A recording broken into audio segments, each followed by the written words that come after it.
अस्सलामुअलैकुम guys, welcome back to a new video. So guys, आज का जो हमारा वीडियो का टॉपिक है वो है हमारे पास 9th क्लास मैथमेटिक्स बुक से रिलेटेड। आज हमने करना है चैप्टर 5 मैथमेटिक्स का डिस्कस और इसका हमारे पास एक्सरसाइज है 5.3।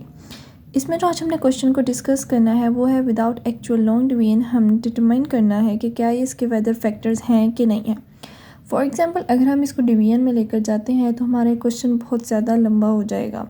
तो इस चीज़ से बचने के लिए हमने क्या किया, फैक्टर सिस्टम जनरेट किया जिसके ज़रिए हम अपनी लॉन्ग डिवीजन को एक शॉर्ट सॉल्यूशन में कन्वर्ट करके उसका आंसर इजीली निकाल सकते हैं। तो चलते हैं अपने क्वेश्चन को स्टार्ट करते हैं। तो सबसे पहले जो हमारा पार्ट है वो है x-2 एंड x-3 को हमने प्रूव करना है क्या वो फैक्टर्स इनके हैं कि नहीं हैं। तो कुछ स्टेप्स हैं जिनको हम फॉलो करेंगे और इनका आंसर निकालेंगे। सबसे पहले हमने क्या करना है, जैसे कि हमारे पास x-2 गिवन है, इससे हम लोगों ने x की वैल्यू निकाली है। x-2 को हम क्या करेंगे, 0 के इक्वल लिखेंगे।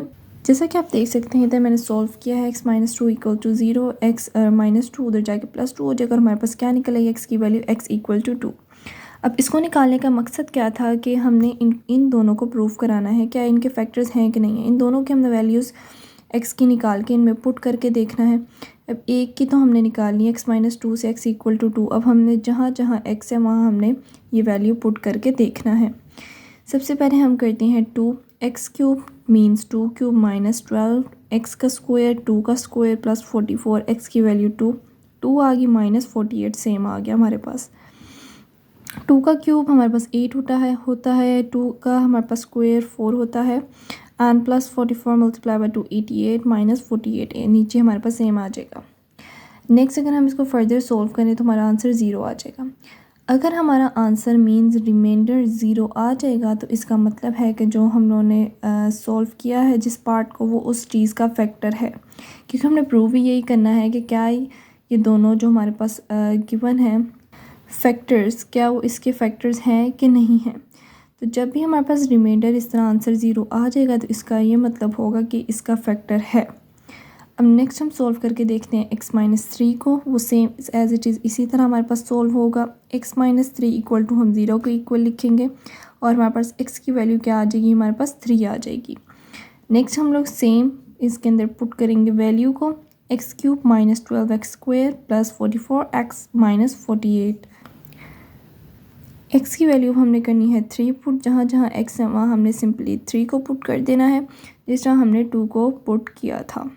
और एक और पॉइंट, यहाँ हमारे पास जितने मर्ज़ी फैक्टर्स आ जाएं बस हम लोगों ने सिंपल तरीके से उन सब की x की वैल्यूज़ निकालनी और जैसे जैसे हम लोग x की वैल्यूज़ को निकालते जाएंगे उसको हमने इक्वेशन में पुट करते जाना है। अगर हमारा आंसर 0 आ गया है तो इसका मतलब है वो उस चीज़ का फैक्टर है।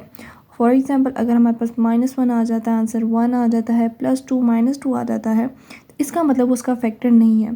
फैक्टर आने के लिए इसका ये हमारे पास एक पॉइंट है कि हमारे पास 0 आना ज़रूरी है, वरना हमारे पास वो फैक्टर ही नहीं होगा। तो चलते हैं x इक्वल टू 3 हम इक्वेशन में पुट करते हैं और देखते हैं क्या x इक्वल टू 3 इसका फैक्टर है या नहीं है।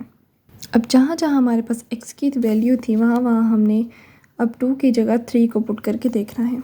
तो x³ था वहाँ हमने लिख दिया 3³ माइनस 12, x का स्क्वायर मीन्स 3 का स्क्वायर प्लस 44, x था हमारे पास, x की जगह 3 पुट किया है, 44 multiply by 3 and minus 48 same as it is हमारे पास आ जाएगा। नेक्स्ट अगर हम सॉल्व करें तो 3 का क्यूब हमारे पास होता है 27, 3 का स्क्वायर हमारे पास आ जाता है 9 and then plus 44 multiply by 3 हमारे पास 132 आता है एंड माइनस 48 आ गया हमारे पास। नेक्स्ट अब हमने 27 एज इट इज़ आ जाएगा। देन हमने मल्टीप्लिकेशन को परफॉर्म करना है, 12 9 108 प्लस 132 माइनस 48। अब जब हम इसको कैलकुलेटर पर सॉल्व करेंगे, हम लोग खुद सॉल्व करेंगे जब इसको पूरी इक्वेशन को, तो हमारा आंसर 3 आ जाएगा।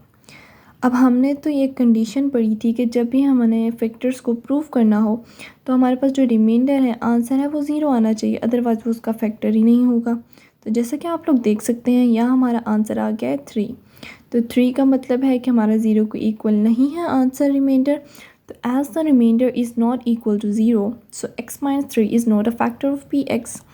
फॉर एग्ज़ाम्पल हमारा रिमाइंडर 0 नहीं आता तो हम लोग उसको पहले बताएंगे कि इक्वल नॉट इक्वल टू 0 है, जिसकी वजह से ये रिमाइंडर हमारे पास x minus 3 not a factor है।